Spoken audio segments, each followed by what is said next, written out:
आसंता 13 तारिख में ओजेसी पक्षर होगा जन आंदोलन में सामिल पर स्वाभिमानी युवक मान आह्वान देते दलर युव सभापति आर्यवीर लेंका। राज्य में 2 वर्ष धरी आईन श्रृंखला स्थिति विपर्यस्त। महिला अत्याचार बढ़ी चली।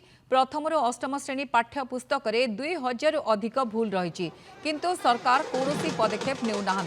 तेणु यह विरोध कर लोअर पीएमजी जुलाई 13 तारिख में विक्षोभ प्रदर्शन कर युव जनता कांग्रेस।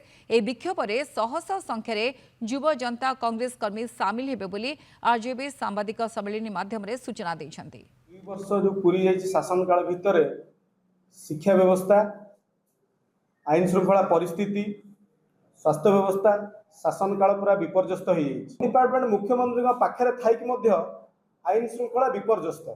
शिक्षा नीति उपरे मंत्री जो मंतव्य देइचंती निमुड़ा संगीत गोटे है सुविधावादी चलचित्र गीत चयनर संगीत जातीय शिक्षा नीति प्रशिक्षण देवाई शिक्षक मैंने प्रस्तुत तो ओडिशा आमर ये जो जनता कांग्रेस पक्षर मु समस्त अपील करने चाहूँगी 13 तारिख रे आम आंदोलन समस्त जोग दिंतु एवं ए आंदोलन सफल करूँ।